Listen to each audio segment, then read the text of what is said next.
Prior to the COVID-19 pandemic, face masks were worn by health professionals during healthcare procedures. However, with the onset of COVID-19 pandemic across the globe, public use of face masks has been common after the World Health Organization recommended that everyone should wear a mask to protect against and limit the spread of the deadly virus. So how effective are the face masks in the fight against COVID-19? What are some of the do's and don'ts? Alice Diana focused on the effectiveness of masks in fighting this new virus.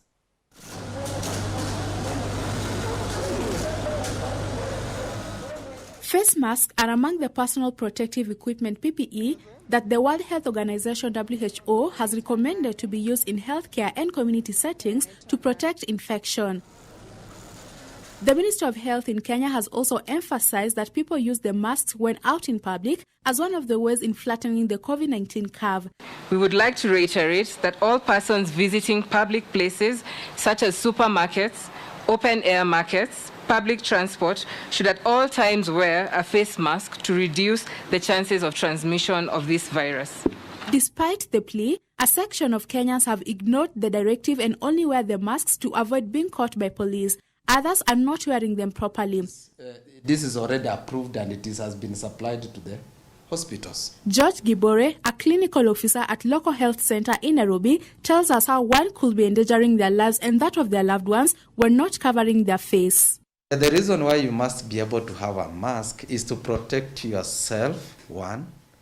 Two, protect the other people, because it is very true that some of us could be able to have the virus without any symptom, and then we put other people into danger. The people you're putting into danger could be your friends, your family, and even your patient, for those who are healthcare workers, and including your colleagues.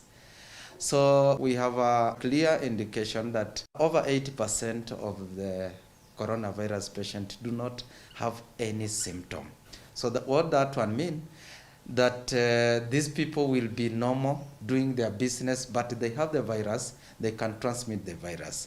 So every time you are within the space where you are meeting other people, you must use a mask to protect yourself, other people, and everyone around you. We have various types of face masks in the market, but not all are effective in preventing dispersal of droplets during talking, sneezing, and coughing. Gibora tells us the right type of mask to be worn in the fight against COVID-19. Like the mask I have, which is similar to yours, this is what we call the surgical mask. This is to cover your face, to protect you from the infection and the currently COVID-19. So we have other types of masks, like the N95, which is now the professional mask, which we are supposed now to be used when you are at a high-risk places. And actually, currently, including the WHO, encourages that the N95 should be used by all the healthcare workers, because now the infection is in the community. And three, we have also the clothing mask, the one that majority of the Kenya are using by using the normal available clothes, which actually assist them to ensure that they are protected from the infection. However, all this is important. The one that I'm using, like the surgical mask, the mask are made out of the fabric material, which are supposed now to protect us. So how can one know which type of mask is effective in preventing the spread of COVID-19 and which one is not effective? There is a way you test it. Once you light like a matchbox, if you try to put it off, it cannot go off. That's to mean to avoid there is no direct, it does not allow aeration. Now, the other thing you need to demonstrate is whether this one can hold water. So that's how you need to measure, whether it is that clothing or not. This is how you need to measure and get to understand that the clothing you are using, is it a handkerchief, or, because this must have some layers that assist you not to easily inhale particles, or is able to particularly protect you from the infection.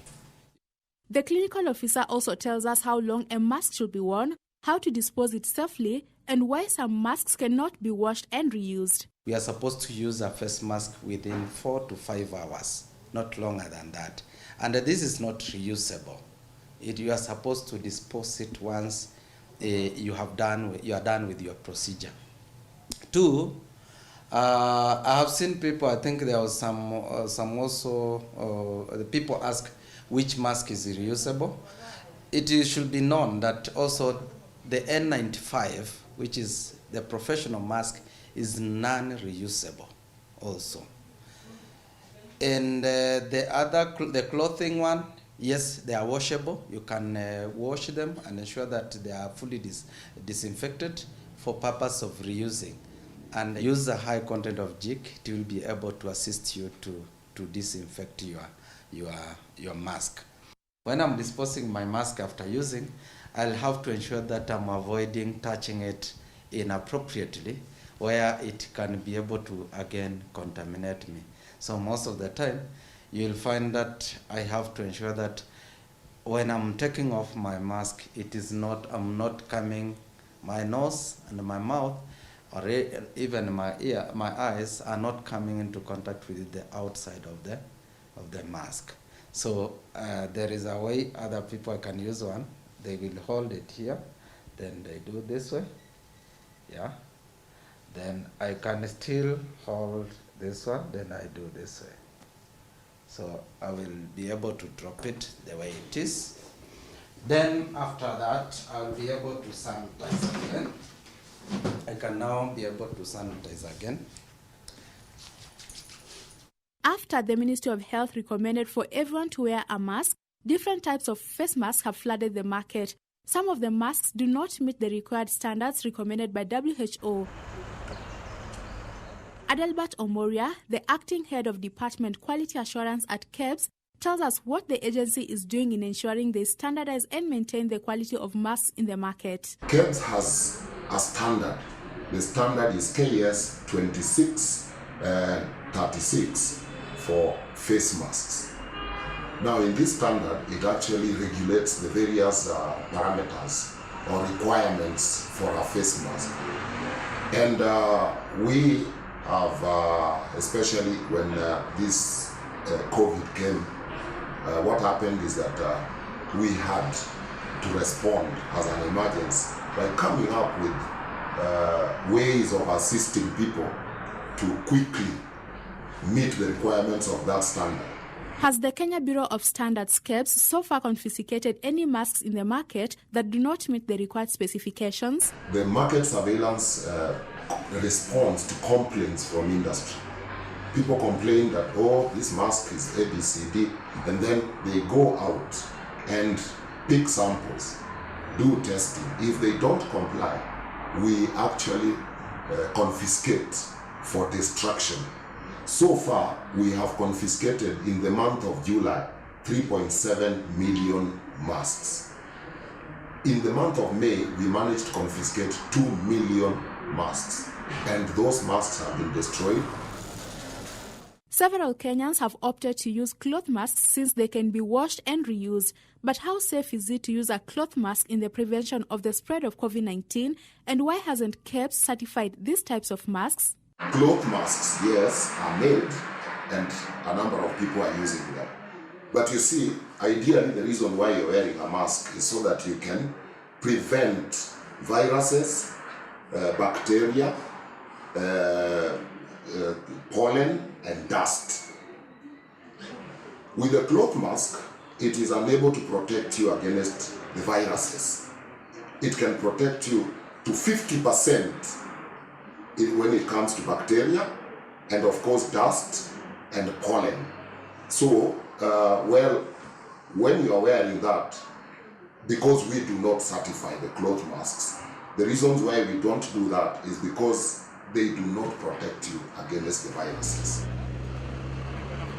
Wearing of face masks in public can not only reduce the chances of getting COVID-19, it also reduces the chances of spreading the virus. Ukienda sokoni, usinunue mboga kwa mama ambaye hana mask.